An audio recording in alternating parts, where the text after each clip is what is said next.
What's going on, everybody? Happy Saturday. Phew, I had a hell of a Friday. I'm sunburned, but we got our privacy fence all pressure washed, so that's good. Next step will be staining in a week or two. But anyways, that's side the point. uh, Happy Saturday. Today is record videos and content day, and I'm sitting here and I'm making up my schedule, checking out, seeing what all videos I can make for both channels. And I wanted to check up on the news to see if there's any more developments in the Syko Stu, Raja Jackson situation. As of right now, there's not. Um, the police haven't been investigating. I did see a report where the wrestlers at that school have been told not to cooperate with the police. If they ask them any questions, they're to go to the people at the school first. And a lot of people are like, oh, that's ridiculous, that's ridiculous.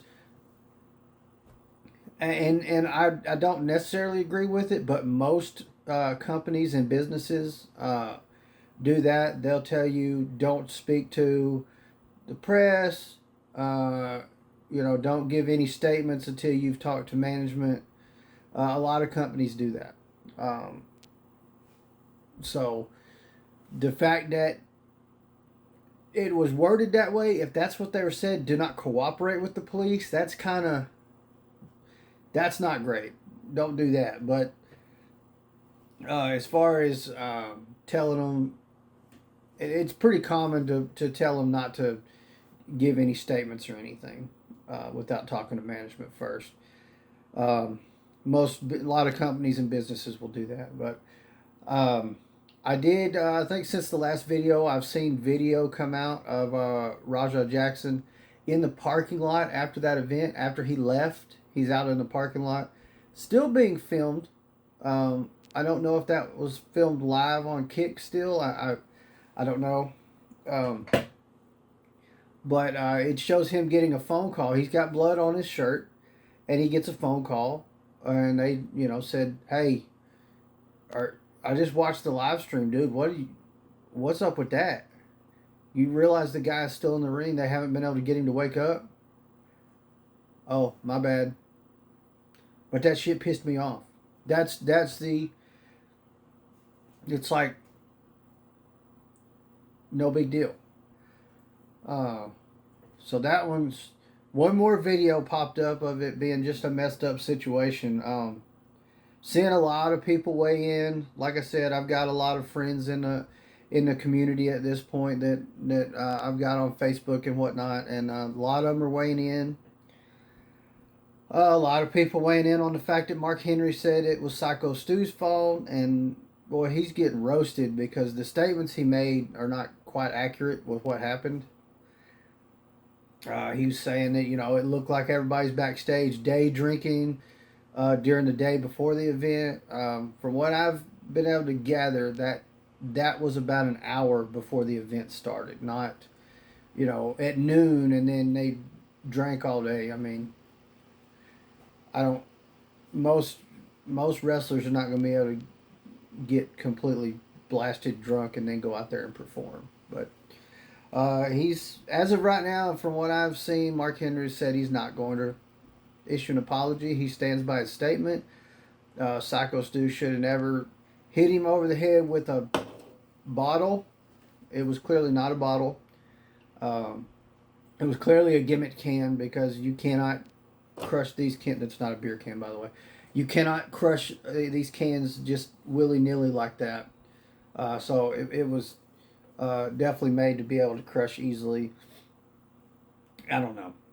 It's an insane situation. I know that the Los Angeles Police Department are investigating. I know the police report. Is it in this part right here? I think they did a felony battery on the police report. So as of right now, though, they haven't made an arrest. It's still like we got to figure this out. They do have detectives assigned to the case. So now the next step is just waiting on the detectives to conclude if charges are to be added. Of course, Syko Stu and family have to make a decision on charges. I was talking to the Chase collector about this. As of right now, we haven't seen anything. We've seen that WWE has pulled the Knock X Pro wrestling from their ID program, and I don't know how true this other is, but Danger Pro Wrestling advertised that Raja Jackson was going to be at their next event, booked for their next event, not just be there in attendance, but booked. And WWE, from what I've seen, immediately revoked their WWE ID status. So this is going to impact the business. It really is. Probably not in a good way, unfortunately. But it's not the biggest scandal to come across the wrestling business. But yeah, it just continues to get crazier. I know Rampage. They look like they're hounding Rampage, and he's saying he's getting a lot of death threats. He's having a lot of racial comments and stuff made at him, and that's messed up. I wouldn't I don't suggest doing that. A lot of people tell him you need to turn your kid in. There's not a warrant out for his arrest, from what I can find. I haven't found any information saying that, so there's no reason to turn him in. It's not like he's hiding him. I don't know what to tell him. It's crazy. One other thing I wanted to address while I was on here, I had a comment on the YouTube video that, like this one, will be shared with TikTok. They were on both. And the comment said, I only clicked on it because I thought you were Syko Stu. I guess we look similar, but I promise you when I stand up, I don't look anything like him. I'm short, I'm not buff, and yeah, I'm not Syko Stu, but it was fun. It made my day getting that comment. So I appreciate that guy. I think that person might have subscribed to the channel because my count went up. So if so, I appreciate you. That was awesome. Like I said, it made my day.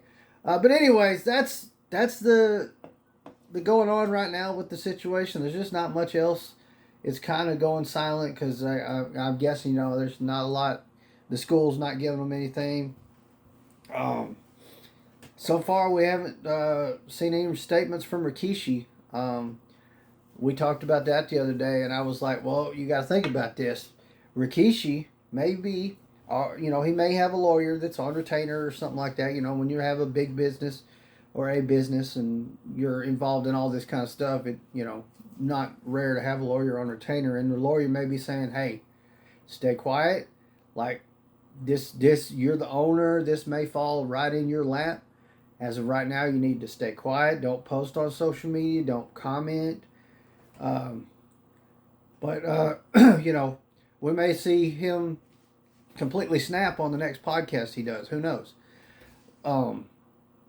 His Solo just lost the U.S. title, so the expectation is he's just gonna snap on the next podcast. But he may not, just because he may snap about that, but he may not reference the incident at all, just because he may have a lawyer telling him, hey, seriously, don't. Like, we don't need it to get worse. And I know we would all like to hear from Rikishi on the incident, but probably smart to zip it and stay shut.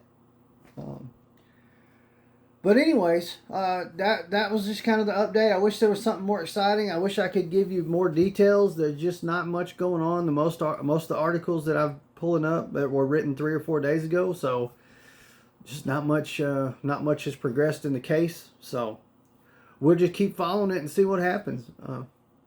So that's it for this one. I hope you guys enjoyed it. Let me know in the comments down below if you know any more information that I didn't have or didn't find. Let me know if you think I look like Syko Stu. And that's it for this one. Like, comment, subscribe, follow, whatever you're watching on. Make sure you're following and subscribing. Yeah, that was terrible. But that's it for this one. Check out all of our other channels. Chase Collector, Gladiator Toys. Over on TikTok, check out Lucha OKC. He is our third man, by the way. The infamous third man. Check all that out. That's it for this one. Thank you guys so much for watching. Gladiator out.